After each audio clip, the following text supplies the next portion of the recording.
Alright, folks, and welcome to Knicks Week in Review. And we'll be looking at the games against the Cavs, the 76ers, the Bucks, and the Hornets.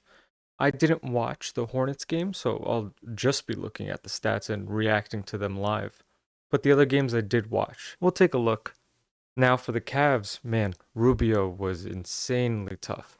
This guy just went off, and threes were just raining down on us. It was really hard. It's very tough when this guy is just constantly hitting threes and he's making them. Your defense, even if they are trying to get to him, he's still not giving you enough time for anything. Randall had 19 points, 7 of 17. Rubio had 37, 13 of 19. And all of that was towards the end of the game, too. And of course, the Knicks in the third quarter for this season. Quickly, let's look at the box score. They do have a D-Wade on their team. We mentioned that in the Knicks review against the Cavs. D-Rose had 17, which was really good. 8 of 14 shooting. Those are D-Rose type of numbers. That's D-Rose type of game. Fournier had 15 points on 5 of 13. RJ 3 of 13 with 6 points. I don't think that he played in the fourth. Burks had 10 points. IQ had 12 points. Grimes even had 6 points, which was really good. I guess Tibbs listened to me by putting in some of the guys to play. Maybe he's listening to the channel and he's taking some of my advice. I would not be surprised. Cedi Osman has been kind of balling this season, and we kind of held him a little bit, which I think is pretty good if you're looking at the positives in some of this. We let Evan Mobley get just about everything, and he was shooting threes, and he made 2 out of his 4 for 26 points. Jared Allen, man, he moved really nice. 18 points, 17 rebounds, even 4 assists too. Kind of brings me back to when the trade was happening for James Harden. If the Knicks could have put Mitch in, we could have gotten Jared Allen in some sort of way. But he was injured, if I'm not mistaken. Or if he wasn't injured, I think we wanted to hold him because he had the raw potential, which he still kind of has.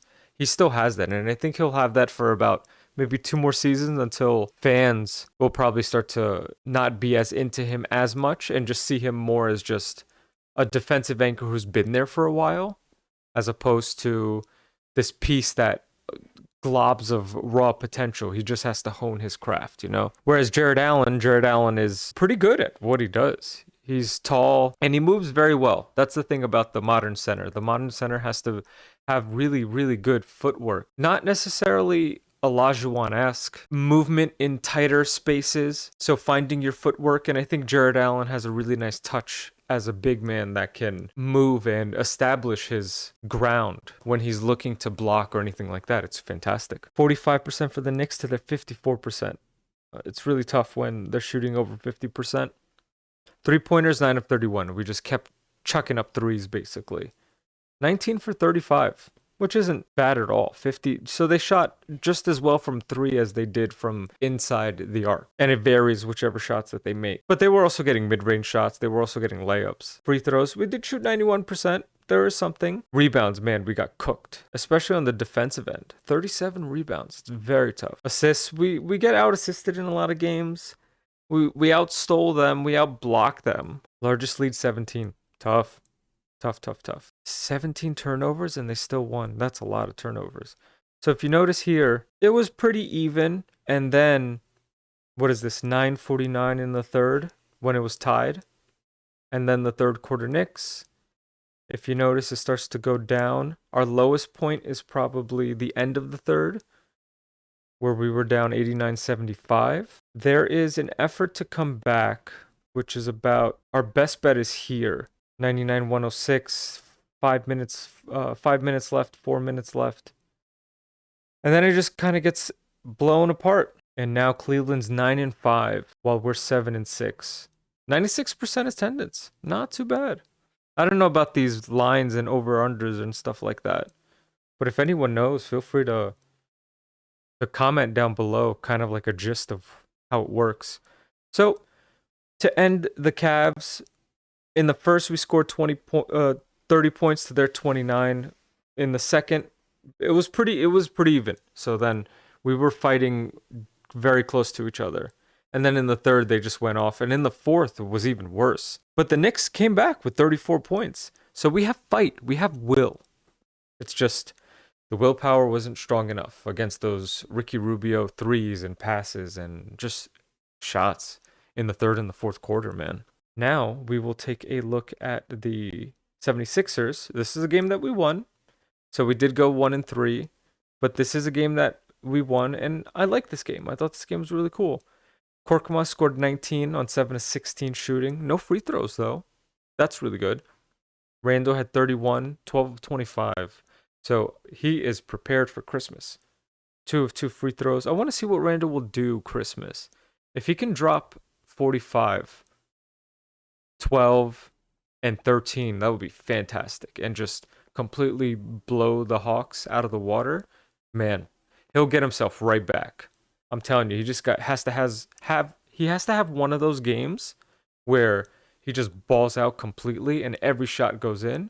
And then he has to have a string of maybe 3 or 4 games before that big ball out game where he's consistent. 24 points, 22 points, 23 points, maybe double doubles, or flirting even with the triple double one of those games. Get that big game, and then the next 3 or 4 games, if he can do just about the same, those 20s, double doubles, 21 and 11, or even just 19, 11, and 9 or something like that. And then maybe he peters off for about a game or two or something like that where he has his 12, 11, and 9 sort of games. So that's how Randall will, I think, in my opinion, how he's going to try to get himself back. Now in this game, let's look at the flow chart from the beginning. Philadelphia's in black. Pretty even in the first. And then we kind of start to blow it open. They come back a little bit. And then it's kind of out of the gate. This is the worst that it gets to 42 to 27 in the second. With the Knicks, they're slowly building up a lead. The 76ers are. And then it starts to get close. So the third quarter, if you notice, coming into the third, we're up 58-44. We spend the entire quarter. Well, we didn't score for a while. Ooh, man. 9-minute, and then 8:49. And then we didn't get another shot, another bucket until 6:06. So we went 3 minutes without a bucket. That's the thing about the Knicks is they go minutes without getting a basket. Because it's 24 seconds for a possession. Ideally, within a minute's time span, you want to have the ball twice within your possession with at least one quality shot. So going 3 minutes is basically losing, I don't know, roughly 6 to 9 possessions, which counts for, say you lose 6 possessions, 6 times 2 is 12. That's 12 to 15 points within just a potential 3-minute time span. So these are moments where the Knicks are kind of lacking. And then it very close, 70 to 69. And then it kind of just gets a little close until about here. And then Knicks start to do really good. Andre Drummond had a really good rebounding game as well. Philly is 8-6, while the Knicks are 7-6 at the moment of this recording. 100% attendance, 20,000 people during COVID too. Very interesting. We got 55 rebounds to their 47, even though Drummond had a lot of rebounds. We didn't. Both teams did not shoot well from 3, 32%. I don't trust the Danny Green 3. I know he can make them, and I know he's a champion. I think he's a 2 or 3-time champ. One with San Antonio, one with Los Angeles, and I'm not sure. Oh, Toronto, I think, right? Didn't shoot well from 3, 44% from the field. Let's take a look at the box score. Randall 31 and 10. 10 defensive rebounds, 12 total rebounds, 3 assists. Fournier 11 points. A little bit of Fournier's struggling. I think it's safe to say Fournier's struggling. IQ's coming out of that struggle. I'd like to believe that. And from what I've been seeing from him, he's getting back to the IQ that kind of sparked a little bit in the beginning. Maybe when he had that 20-point game or something like that, a game where he scored 20 points or something like that. Maybe against the Jazz, if I remember. He had a really good game, and he was swimming when he made a shot, if anybody can remember that. 10 points for IQ, speaking of IQ, right? And his free throws 1 for 2. I always like to check his free throws and his threes. And he shot from the field.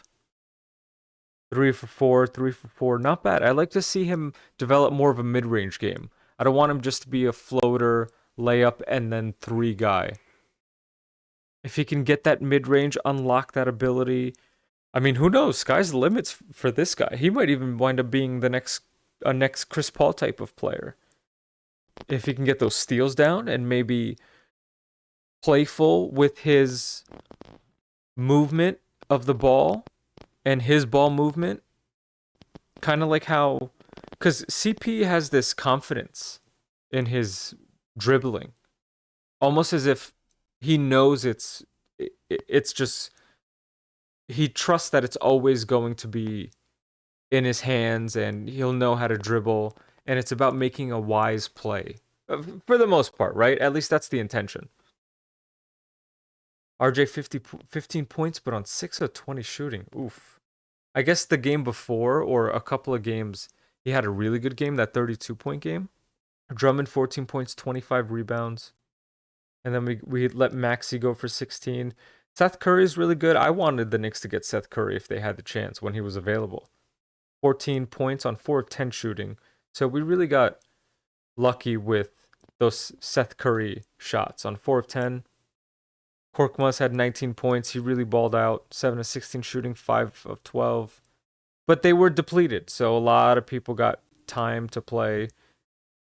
Niang also played a little well. 15 points, 6 of 15. But he was a spark. He had some energy, although not really effective from 3. And Shake Milton had 10 points.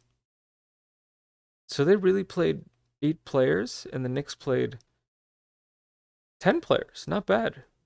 Well, Toppin played 9 minutes, but he did contribute. He did play. So now the Knicks, 28 points, 30 points, 14 points in the third, and we still won this game. We scored 31 in the fourth. We can't do this because the same thing happened to us. 18 and 34, and then 14 and then 31. Team stats, 38% from the field to their 44. Free throws, 81% to their 76. Rebounds, 55. We got 55 to their 47. Not bad. That's a very high rebounding game, 55. But also what that means is a lot of shots are being put up too. And a lot of shots are being missed. As you see the game unfold a little bit, you realize that, okay, they're getting more rebounds now. So why are they getting more rebounds? It's because the shots that we're putting up, they're bricks and they're not going in. And either no one is boxing out or no one is getting the offensive rebound, or the shot is too much where there's only one guy down in the paint and the ball after it misses goes right to your opponent's hand. These sort of things you have to kind of, when they say you have to win the rebounding game, I think that's what they mean. It's being sure that capitalizing on misses and getting the ball back, and putting yourself in a position, if you miss your shot, you do have a chance to get a second chance. You get another chance to score, which would be an offensive rebound, which I like, is a really good stat. Assists, nothing glamorous. 25. What do we have against the Cavs? Assists, 31. Nothing glamorous. They also didn't pass the ball well. They stole the ball a bit more. We turned the ball over more. We had more fast break points. That's really cool. We fouled more, but our largest lead was 19. Okay, so we won this game.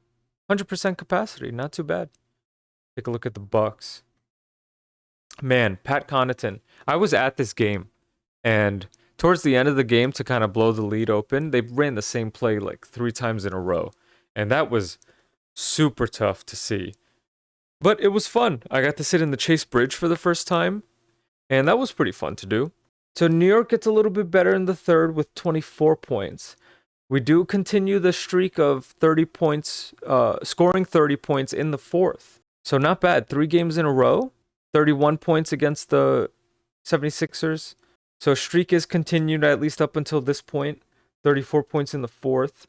22 points, 20, 24, and they scored 30 twice. So, and then you break even with them by the end of the half. and then they come out and they score 31 points. Stuff like that is tough, man. Let's look at this. Pretty Knicks are blue, Bucks are green.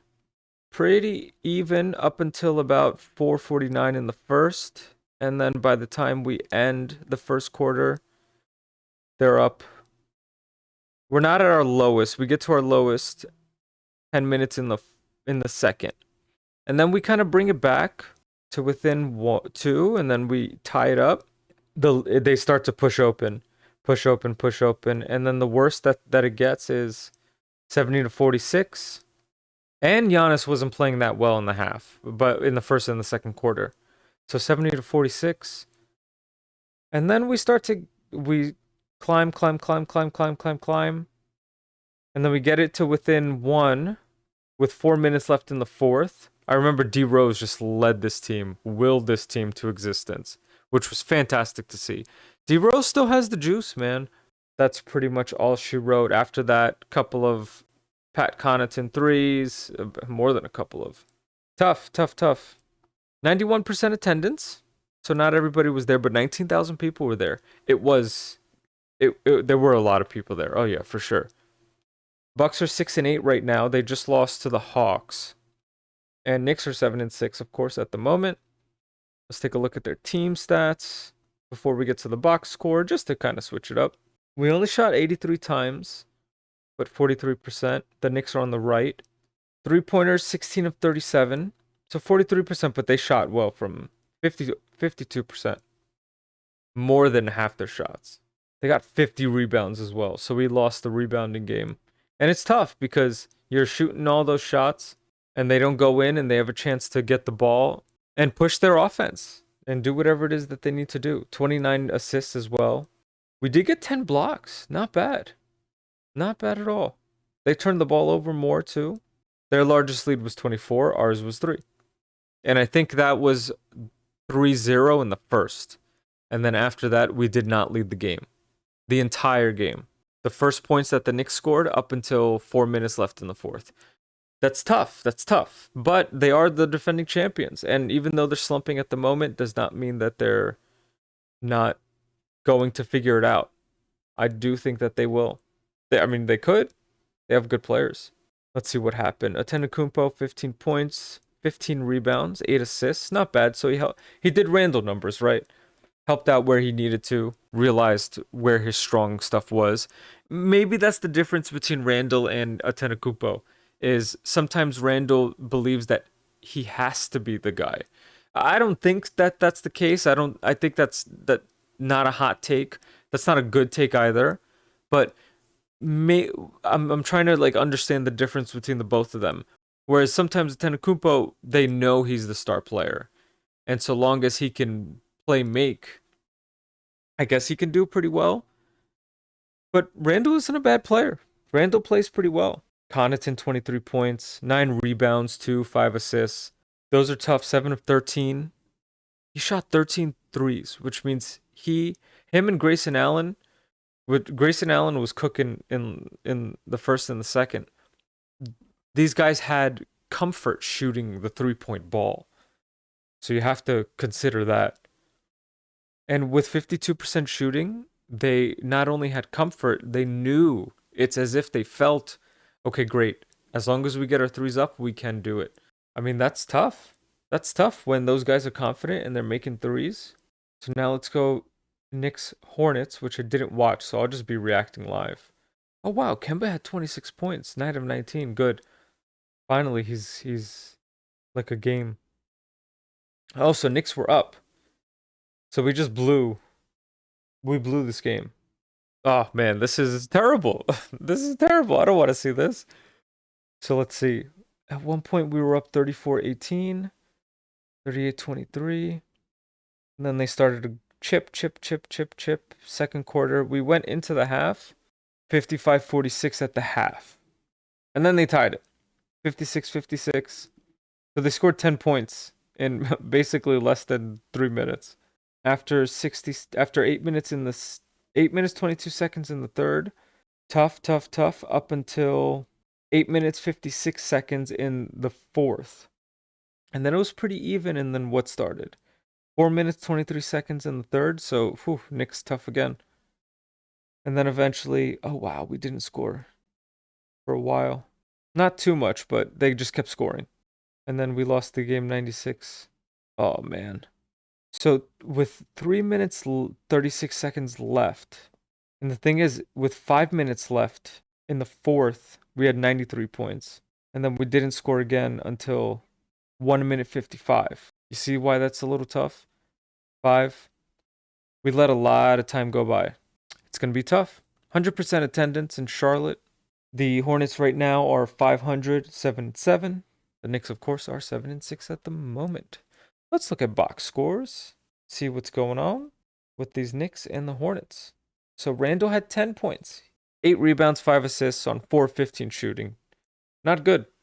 Mitchell Robinson, 11 points. Kemba had 26, 9 of 19 shooting, 3 rebounds, 3 assists. Those seem to be Kemba numbers. Evan Fournier, yeah, he's slumping. He's officially slumping. RJ also is a little bit of a slump too, as of late. Tough, tough. But it might be good to get this out early. Once the schedule, well, it's going to get a little worse up until mid-December. Get it out now against these teams because you don't want to get blown out by really, really good teams. Because then those really good teams start to look at you as easy to beat. And then the luster of the Knicks can kind of go away in one season. So we got to be careful. Because really, if you think about it, the luster of the Knicks right now is only about a year young. We still got some time. I mean, I still have them at 35 wins, but I don't want that to be the case. D Rose had 8 points. Alec Burks had 15 points. 6 total shooting. Not bad. Very efficient. Good job. Good job, Mr. Burks. Hayward had 22. Bridges had 24. Rozier had 18. Kelly Oubre had 12. But, I mean, 13 points. 13 shots. LaMelo had 17 rebounds, 12 points, and 9 assists. He almost had a triple-double with 5 steals. But he did turn the ball over a lot. Even though the stat line is a little weird because of the 12 points, those are good numbers. 12, 17, 9, and 5. That's fantastic. All defensive rebounds. The guard that can, on 37 minutes, the guard that can rebound is really good.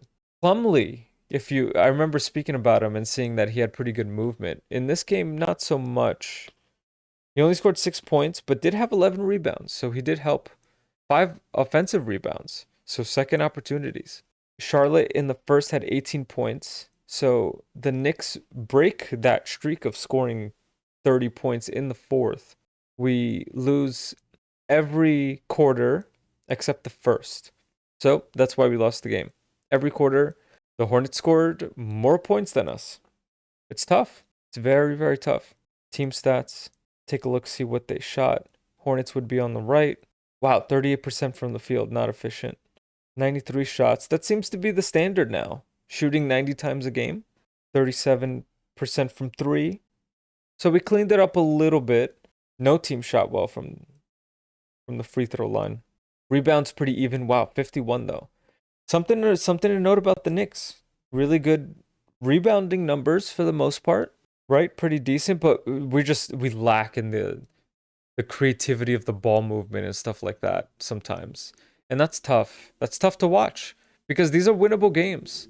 These are winnable games, and this Knicks team, for all the games that I see that we lost, that we could have won, for being 7-6, we could have easily 13 wins right now, but hopefully we'll figure it out.